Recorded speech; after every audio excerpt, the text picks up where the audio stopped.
한 주간 참 살아오면서 힘드셨죠? 어려움도 많았고 그랬던 것 같습니다. 뉴스를 보면 소망이 없고 세상은 왜 이렇게 돌아가는지 모르겠어요. 제가 볼 땐 다 잘 나왔어요. 다 잘났습니다. 너도 잘났고 나도 잘났고. 우리가 하나님 안에 있는 것은 사랑인데 사랑보다 자기 생각과 경험이 앞서니 얼마나 사람들 서로 대적하고 싸우는지 모르겠습니다. 제가 오늘 로마서를 준비하면서 제가 저한테 개인적으로 힘이 됐던 말씀 37절 말씀이었습니다. 우리가 넉넉히 입니다.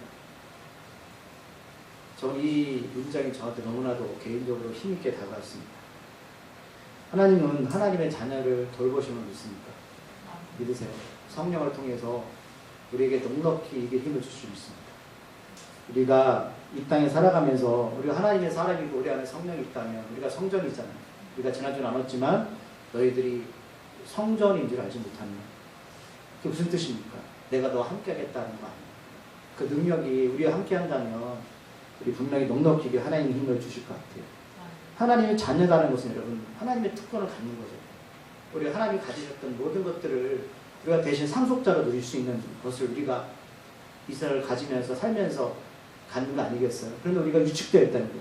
우리가 말씀을 믿지 못하고 믿음이 없어서 그 하나님의 능력을 그저 성경에 나와 있는 문자로만 해석하고 상속자로서 당당히 하나님께 나아가서 외쳐야 될 것도 얻지 못하는 그런 무지에 살아오지 않나라는 생각을 해봅니다. 여러분 특권을 누리시기 바랍니다. 그래서 우리가 하나님을 아빠, 아버지라 부를 수 있는 그래서 부르짖는 그런 기도에 특권이 있잖아요. 그럼 부르짖어야 하나님 앞에 나와서 당당하게 하나님 내가 지금 이런 상황에 놓여있습니다라는 믿음을 가지고 그 특권을 누리시기 바랍니다. 그러나 분명히 성경은 너희들이 하나님의 상속자로만 가지는 게 아니라 주님이 가셨던 그 고난의 자리도 함께 해야 된다고 말씀하셨어요. 그러나 그 고난은 어떤 길이다? 앞으로 장차 우리에게 올 그 영광과도 비교할 수 없다라는 거예요. 그러니까 사람들은 그걸 경험하지 못했기 때문에 그것이 얼마나 큰 줄 모르는데 믿음의 선배들은 그것 때문에 순교됐다는 거죠. 내 생명조차도 아끼지 않았다는 거예요. 그렇기 때문에 내가 이 땅에 살아가면서 어디에 생명을 걸 거냐. 중요한 문제 아니겠습니까? 여러분. 내가 어디다 영원한 곳에 생명을 걸 거냐 아니면 썩어질 것에 대한 생명을 걸 거냐. 우리가 예수를 믿는 것은 하나님이 가신 특권도 누려야겠지만 우리가 십자가의 좁은 길 또 자기 부인의 길도 당당하게 걸어가야 된다는 사실입니다. 또 우리가 그 믿음의 선배들도 그것을 견디며 살아왔다는 거죠. 그래서 우리가 장차 오고 소망이 우리 안에 있다면 우리의 성령께서 우리의 도우심을 멈추지 않으실 겁니다. 그 소망을 가지세요. 다시 사는 소망. 그래서 우리가 지난주 나눴지만 그 능력은 우리뿐만 아니라 그 회복은 자연 만물까지도 그죠? 바울이 고백했죠. 이 하나님께서 우리의 죄 때문에 자연도 고통스럽게 신음하고 있다는 거죠. 그래서 코로나도 들어옵니다. 그 다음에 이런 기상적인 이병 같은 거 많이 일어나고 있지 않습니까? 그것이 성경은 뭐냐면 모두 죄 때문이라는 거예요. 신음하고 고통하고 있다. 그러니까 그것들 회복되려면 어떻게 된다? 주님이 다시 오셔야 되는데 우리가 그날을 기다리며 소망해야 된다. 그러니까 완전하게 이 땅에 하나님 나라가 회복되려면 예수님이 다시 오셔야 됩니다. 라는 것이 바로 바울의 입장이었어요. 그래서 성령께서 우리의 생각과 마음을 살피십니다. 우리 생각 어때요? 하나님과 멀리 하려고 우리 마음이 하나님을 가까이 하려고 하지 않아요. 그래서 그 성령은 우리의 생각과 마음을 살피셔서 사랑으로 부르시는 하나님의 사람들 때로는 다른 길로 갈지 모르겠지만 그것을 잘 모아서 어떻게 하신다? 하나님께서 선한 일로 마치신다. 우리는 미래를 모르잖아요. 나 이렇게 하면 잘할 것 같고 이렇게 하면 성공할 것 같지만 살아보니까 어떻게 됐어요? 그 결과가 잘 안 될 때도 있었는데 하나님은 그것을 반드시 어떻게 하신다? 모든 걸 협력해서 선을 이루십니다. 라고 지난주에 우리가 그 믿음을 줬습니다. 그렇다면 왜 하나님은 그 모든 것들을 우리를 사랑하셔서 분명히 부르셨는데 왜 선으로 마치실까라는 부분을 오늘 로마서에서 오늘 기록하고 있어요. 오늘 첫 구절 29절에 뭐라고 말씀하셨냐면 29절 말씀 한번 읽어보고 시작할게요. 자 29절 말씀 하나님 왜 선으로 마치시냐 시작 하나님이 미리 아신 자들 또한 그 아들의 형상을 본받게 하기 위하여 여기까지 읽겠습니다. 그러니까 우리를 하나님 부르시고 하나님의 뜻을 세우시고 하나님이 선하게 마치신 이유가 뭐냐면 하나님의 외아들 예수님의 형상을 닮아라라는 거예요. 그 닮게 하기 위해서 우리를 그렇게 이 땅에서 광야 같은 인생을 허락하셨다는 겁니다. 그러니까 우리가 살면서 우리 안에 다시 사는 소망이 있어야 되냐? 바로 예수님과 같은 그 길을 가게 하기 위해서라는 거예요. 그러니까 오늘 바울은 너희들은 은혜로 구원받았지만 예수님처럼 닮아가야 돼라는 것이 바울의 입장이에요. 그 사람들은 나는 이 정도 되면 됐지, 나는 이렇게 살면 됐지라고 말하지만 성경 그렇게 말하고 있지 않아요? 오늘 성경에 나와 있는 하나님의 아들 예수님처럼 살아가라. 그게 우리가 최종적인 목적의 삶이 되어야 된다는 거예요. 그래서 인생이 끝자락이 그 성숙의 자리가 뭐냐, 바로 예수님의 사랑이다라는 거예요. 사랑. 우리가 예수님이 하셨던 그 사랑, 하나님의 사랑 안에 너희들이 들어가야 되라는 거예요. 이게 바로 하나님 우리를 위해서 일을 하시는 목적이다라는 겁니다. 그걸 교회 안에 들어오면 사랑 얘기 많이 듣잖아요. 사랑. 그러니까 지겹단 말이에요. 들었는데 삶에서 나타나지 않잖아요. 근데 성경은 너희들의 성령 안에 있으면 하나님께서 너희들 예수님만큼 자라게 할 수 있고 예수님이 그 최종적인 그 선의 목적, 사랑 안에 결말을 맺게 하실 겁니다 라고 바울이 말하고 있는 거예요. 그래서 30절에 보면 미리 정하신 그들을 부르시고, 그래서 29절에서 미리 정하신 그들을 부르시고 그 다음에 어떻게 해요? 위인으로 만드시고 30절까지 또 어떻게 하셨다? 그들을 영화롭게 만들었다는 거예요. 하나님께 세 가지 단계를 하시는 건데 첫 번째 어떻게 하신다? 먼저 부르신다는 우리가 어떤 자리에 있었는지 모르겠어요. 근데 그 자리에서 하나님께서 우리를 부르셨다는 거예요. 여러분들이 이 자리에 온 것은 내가 오고 싶어 온 게 아닙니다. 하나님이 부르셨다는 거예요. 근데 계획이 있죠? 근데 부르심에 끝나는 게 아니라 그 뒤에 뭐가 있다? 의인이 된다는 거예요. 그러니까 예수를 통해서 구원받는 자, 하나님의 일을 이룬다는 거예요. 그래서 영화롭게 만든다. 하나님 나라에 들어갈 수 있는 그 단계로 이끄시는 거예요. 예수님만큼. 그러니까 이 단계 때문에 우리를 부르셨다는 거예요. 그러니까 이 모든 것들 바로 사랑이다라는 거죠. 하나님이 우리에게 어떤 이유가 있어서, 하나님이 우리에게 어떤 뭘 받기 위해서 부르신 게 아니라 너무나 사랑하실 때 부르셨다는 거예요. 그런데 많은 사람들이 귀가 어두워지고 눈이 멀어가지고 그 사랑을 알지 못한다는 거예요. 근데 오늘 30절에 보면 미리 정하신 그들을 부르셨다고 말하는데 이걸 보면 그럼 하나님은 미리 구원받은 자를 다 택하셨네 이 뜻이 아니라 미리 부르셨다는 건 어떤 뜻이냐면 하나님의 약속을 믿는 사람들을 말하는 거예요. 그러니까 미리 부르셨다는 건 하나님의 말씀과 선포되잖아요. 그죠? 근데 어떤 이들은 그 말씀을 언약을 믿고 예수를 받아들이고 내 성령의 일하심을 내가 간구하며 사는 사람이 있는가 하면 어떤 이들은 말씀이 선포되어져도 그 약속을 믿지 않는 사람이 있다는 거예요. 그러니까 하나님의 모든 구원받은 사람을 다 미리 정했다는 소리가 아니라 그 약속을 믿는 사람들, 말씀을 믿는 사람들, 이 사람들을 미리 부르셨다는 거예요. 그러니까 우리는 그런 사람들이잖아요. 하나님의 약속을 믿으시죠. 하나님께 여러분의 약속을 부르셨고 그 일이나 치행하셨고 그 다음에 하나님 나라에 들어갈 영광을 주셨습니다. 믿으십니까? 그게 바로 약속을 믿는 거예요. 그게 믿음입니다. 이 관계를 살펴보면 사람이 사람으로 주님처럼 성숙되려면 가장 핵심이 뭐냐면 먼저 너희들은 그 말씀을 어떻게 해야 된다? 믿어야 된다. 그 약속이 뭐냐? 바로 예수 그리스도시다라는 거예요. 그러니까 사랑의 핵심은 바로 예수님이신데 그 너희들은 그 예수를 믿고 있는가라는 거예요. 내가 정말 영접하고 있는가라는 거예요. 그래서 주님이 우리 안에 있을 때 어떻게? 사람이 사랑으로 자랄 수 있다는 사실입니다. 자, 말씀을 오늘도 찾아볼게요. 에베소서 2장입니다. 311쪽 에베소서 2장 8절 9절 310쪽 에베소서 2장 8절 9절 찾았습니까? 310쪽 에베소서 2장 8절 9절 이런 말씀을 읽으실 때 이 말씀이 우리 안에 일하실 수 있도록 여러분 믿음으로 읽으시기 바랍니다. 에베소서 2장 8절 9절 310쪽 찾으셨죠? 네. 자, 읽겠습니다. 시작. 너희는 그 은혜 위에 믿음으로 말미암아 구원을 받았으니 이것은 너희에게서 난 것이 아니요 하나님의 선물이라. 행위에서 난 것이 아니니 이는 누구든지 자랑하지 못하게 함이라. 네. 그네가 뭐예요? 예수 그리스도께서 우리를 위해서 죄 때문에 십자가에 죽으시고 부활하신 은혜잖아요. 우리가 은혜는 거저잖아. 우리가 돈 주고 산 게 아니죠. 돈으로도 못 가는 거잖아. 이뻐도 못 가죠. 우리가 애들 찬양처럼 그게 은혜라. 그 은혜를 우리가 받아들이는 거죠. 그죠? 그게 믿음이라. 그 약속에 그게 믿는 게 믿음이에요. 그 믿음으로 구원을 받았기 때문에 선물이다. 그래서 우리가 육적으로 잘할 것이 있습니까? 행위로?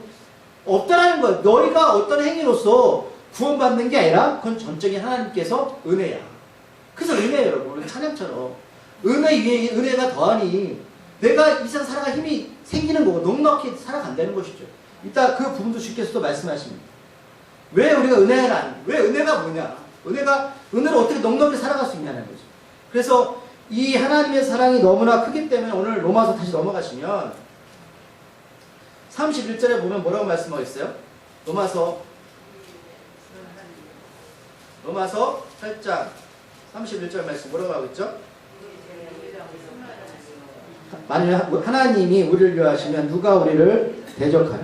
그러니까 하나님 우리를 이렇게 사랑하시는데 세상에 어떤 것도 하나님의 자녀를 대적할 수 있다 없다? 없다라는 겁니다. 근데 제가 이 본문을 준비하면서 그랬어요. 아니 실제로 사랑하면 여러분 대적하는 게 많아요, 없어요? 많죠. 그러면 왜 바울은 이런 기록을 했을까라는 거죠. 나를 묘하는 사람들, 또는 내가 묘하는 사람들, 또 내가 부족해서 나를 업신여기는 사람들, 또 내 안에 그런 컴플렉스 같은 것들이 많잖아, 그렇죠? 이런 것들 때문에 내가 날 대적하는 사람이 많은데, 나도 대적하는데 이 말씀이 와닿지 않잖아요. 그런데 여러분 예수님도 왜 십자가 돌아가셨죠? 예수님을 대적하는 자가 있었잖아요, 그렇죠?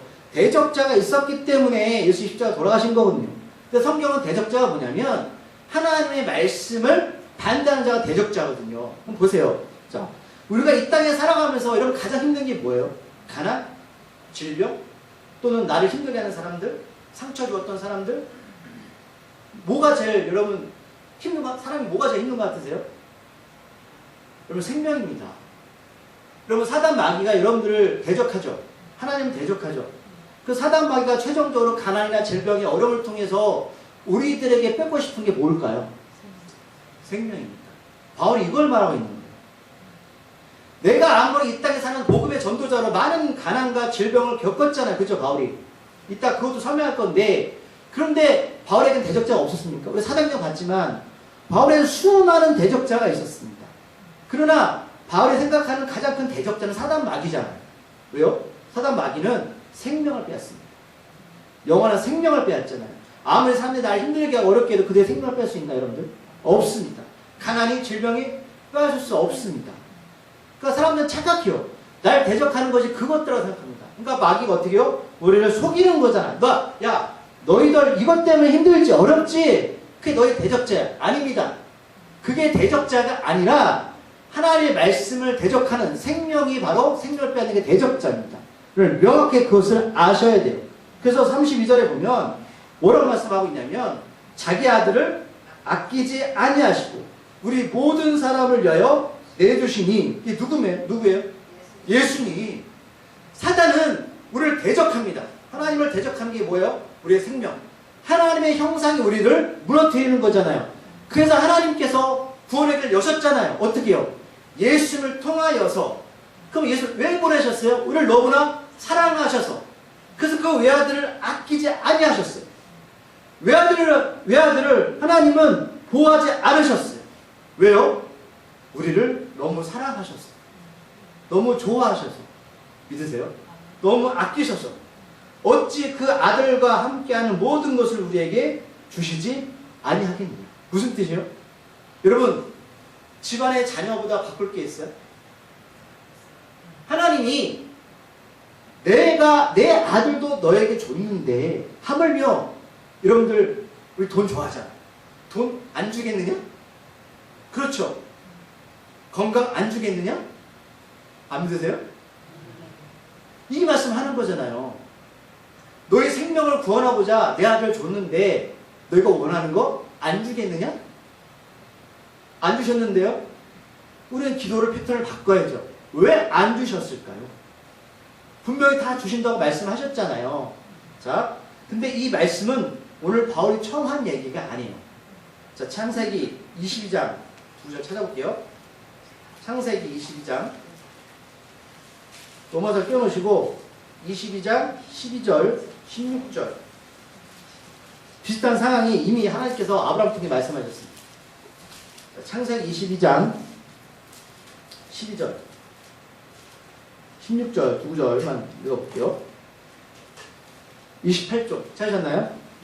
자, 12절 말씀 시작. 사자가 이르시되 그 아이에게 내 손을 대지 말라. 그에게 아무 일도 하지 말라. 내가 내 아들 내 독자까지도 내게 아끼지 아니하였으니 내가 이제야 내가 하나님을 경외할 줄 아노라. 아멘. 무슨 내용인지 아시죠? 아브라함이 자기 독생자 백세에 낳았던 그 귀하고 귀한 아들 이삭을 통해서 예수님 이 땅에 오시잖아요. 그죠? 그 아들을 하나님께 드릴 때에 그때 정말 죽이려고 했잖아요. 그때 하나님의 천사가 나타나서 뭐라고 말씀하셨다고요? 내 아들 내 독자까지도 내게 아끼지 않았다. 예수님 떠오르시죠? 자, 16절 말씀 밑에요. 22장 16절 읽어볼게요. 시작. 이르시되 여호와께서 이르시기를 내가 나를 가르쳐 맹세하노니 내가 이같이 행하여 내 아들 내 독자도 아끼지 아니하였으니. 아멘. 하나님 말씀하시는 거예요. 말씀하시잖아요. 너 내 아들도 내게 아끼지 않아. 아브라함한테 가장 귀한 게 뭐예요? 이삭이죠. 자기 생명보다 귀하죠. 여러분한테 가장 귀한 게 뭐예요? 자녀 생명이잖아요. 근데 아브라함은 그거를 하나님께 드리려고 했어요. 저는 그런 용기 없거든요. 근데 하나님 우리한테 뭘 주셨다고요? 아들을 주셨어요. 아들. 자, 우리 말씀 하나 더 찾아보겠어요. 히브리서. 자, 히브리서 11장 19절. 그러면 아브라함은 왜 아들 이삭을 죽이려고 했을까? 히브리서 11장 19절 365쪽입니다. 365쪽. 히브리서 11장 19절 말씀. 사람들은 그래요. 아브라함이 이삭을 죽이려고 한 게 아니라 죽이려고 척했대요. 아닙니다. 자, 히브리서 11장 19절 말씀 읽어보겠습니다. 그가 하나님이 능히 이삭을 죽은 자 가운데서 다시 살리실 줄로 생각한지라 비유컨대 그를 죽은 자 가운데서 도로 받은 것이다. 아멘. 자, 아브라함이 이삭을 죽이려고 했어요? 정말 죽이려고 하지 않았어요. 죽이려고 했죠. 왜 죽이려고 했어요? 이삭을 죽은 자 가운데서 다시 살리실 줄로 생각한지라. 정말 죽이려고 했어요. 근데 누가 살리신다? 하나님이. 예수님 죽으면서 사셨죠? 똑같은 일이 벌어지죠? 그렇죠? 아브라함은 먼저 하나님의 약속을 믿어서 하나님 그를 의인으로 청하셨잖아요. 그렇죠? 너 의인이야. 그래서 그 인내 가운데 바르셨나요? 25년을 기다렸죠. 25년 후에 인내하면서 누굴 낳았어요? 이삭을 낳았어요. 우리 삶하고 똑같아요, 여러분. 인내는 고난이 인내를 인간이 연다는 소망이에요. 그런데 마지막에 아브라함이 하나님께 얻은 게 뭐예요? 다시 사는 소망이에요. 놀랍지 않으세요? 성경 우리한테 예수님을 증거하시를 창세 때부터 증거하십니다. 이삭을 통하여서. 정말 아브라함은 이삭을 죽이려고 했어요. 그런데 어떻게 하나님이 반드시 살리십니다. 그렇다면 우리에게 동행의 말씀 주시는 거예요. 하나님이 아브라함 이삭을 살리시는 믿음이 있었던 것처럼 예수님도 그렇게 사셨고 너희도 그 약속을 믿으면 어떻게 한다? 분명히 다시 살아난다. 이게 약속입니다. 이게 믿음이에요. 그런데 그 하나님께서 아들까지 주셨는데 못 주실 것이 없습니다. 안 믿어지세요? 믿어보세요. 안 주실 것이 없습니다.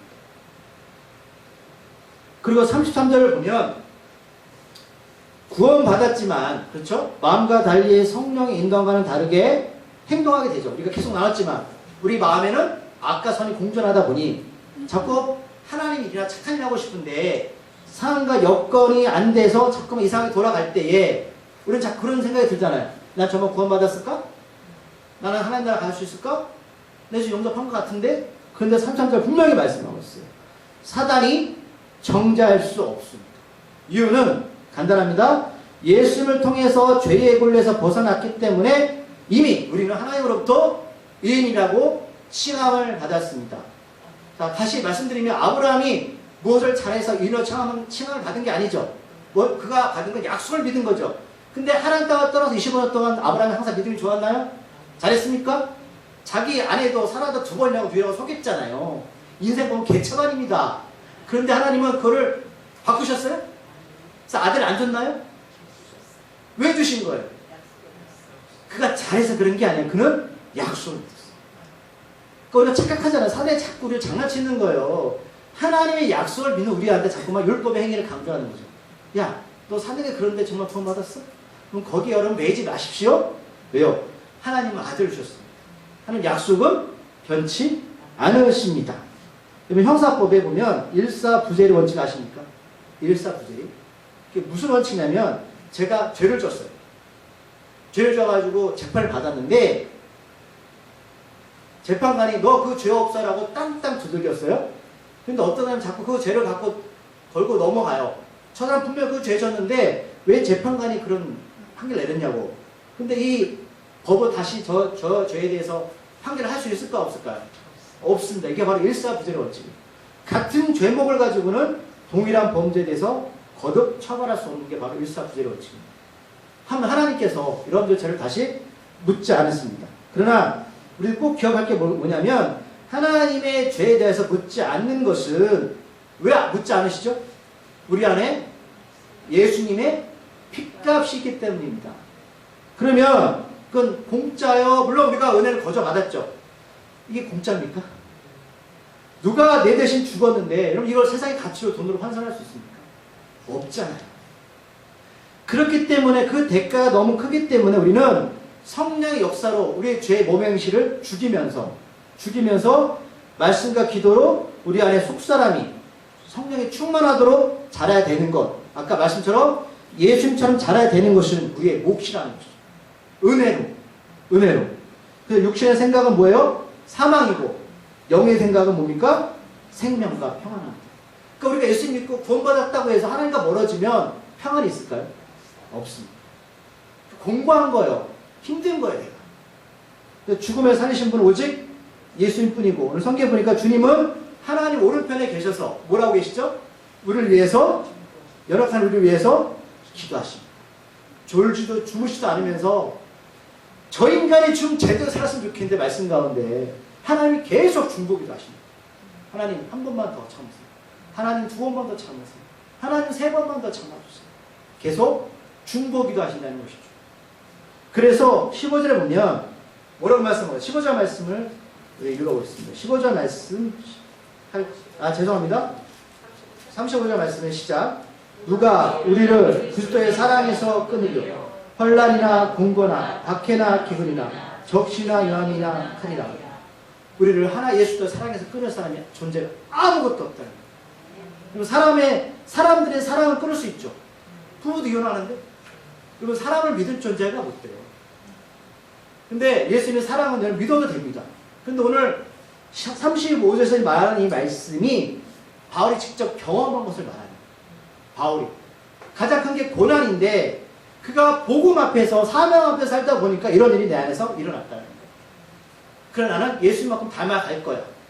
제가 이걸 설명해 드릴 거예요. 자, 고난은 아시잖아요. 두 번째 공고가 뭐냐면 공고는 내가 행동이 제한된 상태를 말하는 거예요. 뭐예요? 내가 이거 하고 싶은데 못해요. 내가 저거 먹고 싶은데 안 돼요. 그리고 성경은 두 가지를 알아요. 해라 말아라. 나는 저나 예수 모를 때는 내가 저런 행동 마음대로 했어요. 그렇죠? 근데 내 안에 예수님 계시니까 하고 싶어도 못해요. 바울은 로마에서 2년 동안 감옥에 있었죠. 왜요? 복음을 전하기 위해서. 하나님 가둬놓은 거예요. 나는 그렇게 공고 가운데 있었습니다. 그리고 두 번째는 박해입니다. 여러분 지금 핍박이죠. 예수 믿는다고 지금 핍박하세요? 없잖아요. 근데 영적인 갈등이 생기잖아요. 내가 전에 예수 모를 때는 내 마음대로 살았는데 예수 믿고 나서 어떻게 해요? 갈등이 생기잖아요. 말씀은 이런 말씀이 있는데 나는 자꾸만 어떻게 갈등이 생기고 싸우게 되잖아요. 영과 육의 갈등. 너는 박해하지만 북한 지금 박해 받고 있잖아요. 실질적으로. 세 번째 뭐냐면 박해 가운데서 말씀도 찾아볼게요. 그러면 바울이 어떤 박해를 찾아봅시다. 고린도후서 11장 25절 26절 297쪽 고린도후서 11장 25절 26절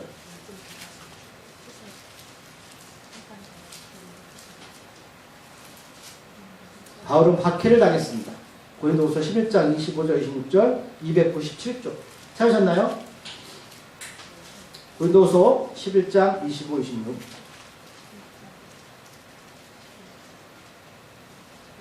자, 함께 읽어보겠습니다. 시작.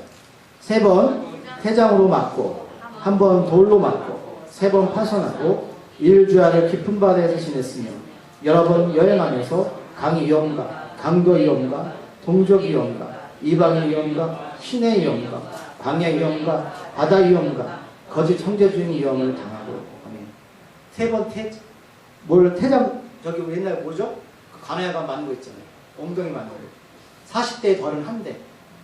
39대를 맞아가면서 몇 번이나 세 번이나. 왜요? 40대 넘어가면 사람이 죽는데요. 39대 맞다 했단 말이에요. 세 번이나. 또 돌아가 죽을 뻔했죠. 그 다음에 우리가 사도행전 봤지만 로마를 가면서 많은 배가 파손이 돼서 이런 일도 벌어지고 직접 그는 어떻게 박해를 당했습니다. 자, 네 번째 기근인데, 자 볼게요. 고린도후서 11장 27절 바로 밑에 고린도후서 11장 27절 읽어볼게요. 시작. 또 수고하며 애쓰고 여러 번 자지 못하고 줄이며 목마르고 여러 번 굶고 춥고 헐벗었노라. 왜 이렇게 살아야 됩니까? 왜요? 하나님 앞에서, 복음 앞에서. 그런 사랑이 너무 커서 우리가 사랑이라면 다 좋은 것만 줘야 되잖아요. 근데 하나님의 사랑은 사명을 감당하는 자한테 주시는 특별한 은혜거든요. 그는 정말 이렇게 살았답니다. 자, 다섯 번째는 자 적신입니다. 적신은 뭐냐면 헐벗는 것을 말해요. 헐벗는 것. 자, 또 찾아볼게요. 디모데후서 4장 13절 346조 디모데후서 4장 13절 346조 디모데후서 4장 13절 말씀 찾으셨나요? 디모데후서 4장 13절 자, 읽어볼게요. 시작. 내가 올 때에 내가 들어와 가보의 집에 둔 겉옷을 가지고 보고 또 최근 특별히 가죽 종이에 쓴 것을 가져오라. 네. 지금 바울이 로마 감옥에 있으면 순교를 앞두고 있어요. 근데 자기의 제자 디모데한테 뭘 부탁하냐면 입을 겉옷이 없어서 겉옷 좀 갖다 줘. 여러분 저는 이 말씀 읽으면서 바울이 참 잘난 사람이잖아요. 근데 왜 이렇게 살아야 되나? 근데 그는 그렇게 고백해. 나는 이렇게 살지만 예수님 사랑 앞에서 생명 앞에서 끊을 자가 없어. 저들 나 육신을 죽일지 모르겠지만 나 영혼은 죽일 수 없어. 바울이 끊치기 여기는 게 영혼입니다. 영생입니다. 여러분 이 다섯 가지 가운데 어디에 속해 있어요? 또 뭐 있어요? 위험이나 칼이나. 옛날에는 예수 믿는다고 로마 시대 때는 톱으로 켜 사람 죽였거든요. 끔찍하잖아요. 근데 아무리 그럴지 내 영혼은 죽일 수가 없어. 공감하세요? 그럼 뭐가 그렇게 소중하냐? 우리가 소중할까요? 영혼입니다. 영혼이 사는 거예요. 그렇죠? 그러니까 예수님의 사랑에서는 어떤 누구도 우리 육신을 상하게 할 수는 있지만 영혼은 끊을 수 없습니다. 진리입니다. 변할 수 없습니다. 근데 36절을 보면 바울은 이미 시편에서 기록된 바 있죠. 시편에서 이 말씀이 기록되어 있대요. 자, 성경의 말씀들 여러분들, 자 바울이 이 36절 말씀 인용할 때 생각해 보세요. 여러분 성경의 말씀이 언제 여러분들 삶가운데 정말 진실하게 다가오시나요? 이 시편은 바울이 한참 전에 기록된 말씀이잖아요. 근데 이 시편 기록의 말씀, 그러니까 어떻게 기록되어 있어요? 우리가 종일 주를 위하여 죽임을 당하게 되며 도살당할 양같이 여김을 받았나이다. 이게 시편 기자 이 말씀을 기록할 때에 바울이 이런 고난을 미리 당할 것을 알고 그렇게 했는지 모르겠어요. 하지만 바울이 이 말씀을 읽으면서 자기를 대입합니다. 그렇구나. 예수님도 고난을 당하셨고 나도 그 길을 가는 건 당연하구나. 이 말씀이 누구의 말씀이 됐어요? 바울의 말씀입니다. 저는 우리가 살아가면서 수많은 말씀을 듣고 읽지만 정말 오늘 이 성경의 말씀이 내 말씀이 되는 건 달라요. 나도 저런 경험을 하고 싶다. 여러분 드라마 볼 때도 빠지잖아요. 나도 저렇게 살고 싶다. 그런데 성경 안에 있는 이 말씀이 오늘 바울은 고난 가운데 이 말씀이 내 말씀이 됩니다. 시편이 내 말씀이에요. 그래서 예수님 안에 있는 사람들은 어떻게 해요? 어떤 것도 사랑해서 끊을 수 없어요. 힘이 되고 능력이 되는 거예요. 말씀의 시 공간을 초월한 거예요. 내가 그저 말씀이 문자적인 말씀이 아니라 하나님의 생명의 말씀입니다. 자, 고린도후서 이제 말씀 제가 정리하는 시간입니다. 고린도후서 4장 11절 말씀 또 찾아볼게요. 고린도후서 4장 11절 289쪽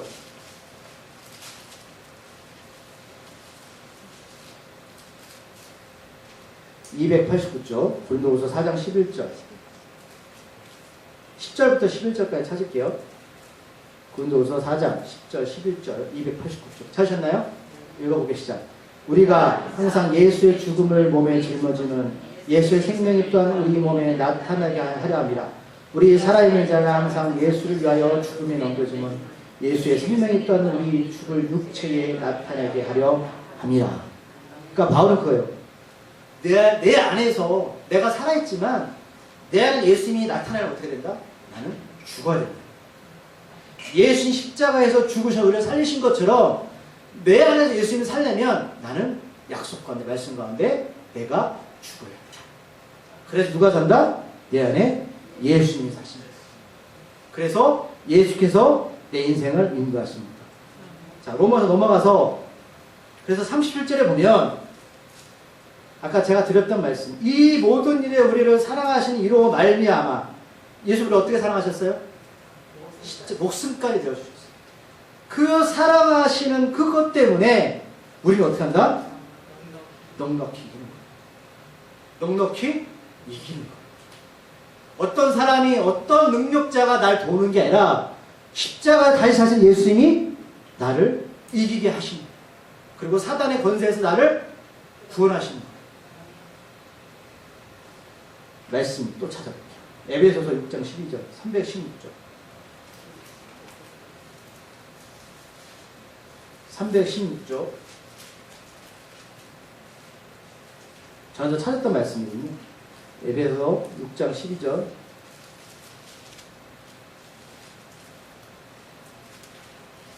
316쪽 찾았나요? 읽어볼게요. 시작. 우리의 씨름은 혈과 육을 상대하는 것이 아니요 통치자들과 권세들과 이 어둠의 세상 주관자들과 하늘에 있는 악한 영들을 상대함이라. 우리의 싸움은 사람의 싸움이 아니에요. 가난 질병이 아니에요. 뭐예요? 악한 영들. 그래서 다시 로마서로 가면 38절 39절에서 이 바울이 이 말을 이해하시는 거예요. 자, 38절 39절 말씀을 또 읽어볼게요. 로마서 시작. 내가 확신하오니 사망이나 생명이나 천사들이나 권세자들이나 현재이나 장래이나 능력이나 높음이나 깊음이나 다른 어떤 피조물이라도 우리 주 예수 또 예수 안에 있는 하나님의 사랑에서 끊을 수 없으리라. 아멘. 그럼 여기서 보세요. 사망, 생명, 천사들, 권세자들은 악한 영입니다. 그럼 현재, 장래. 그럼 장래가 궁금하시죠? 잘 될지 못 될지 근심하지 마십시오. 그리고 뭐예요? 높은 자, 낮은 자, 어떤 권세자들도 하나님의 자녀들 어떻게? 하나님의 사랑 안에서 끊을 수 없습니다. 그런데 좀 가난하다고, 좀 병들었다고, 좀 힘들다고 그러면 예수님을 떠나실 거예요. 아니잖아요. 하나님은 다 주셨는데, 다 주겠다고 하시는데 우리가 약속을 믿지 못하기 때문입니다. 그리고 바울은 확신했습니다. 그래, 세상에 나보다 더 힘있고 잘난 이들이 있다 없다? 있습니다. 그들이 나를 억누르고 때리고 육체를 가둬두었지만 예수님 안에 있는 그 사랑은 끊을 수 없기 때문에 나는 세상에서 넉넉히 이길 수 있습니다. 넉넉히가 뭐예요? 차고 넘칩니다. 너희 날 죽일지 모르겠지만 내 영혼은 건들 수 없어. 나는 하나님을 사랑해. 하나님 나를 사랑해. 그래서 로마서 7장 24절 말씀, 이 말씀을 읽고 오늘 말씀을 마무리합니다. 로마서 7장 24절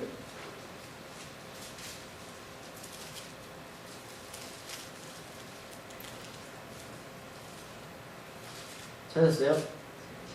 로마서 7장 24절 읽어보겠습니다. 시작. 오라 나는 공고한 사람이로다. 이 사망의 법에서 누가 나를 건져내랴. 아멘. 오직 예수님밖에 없습니다.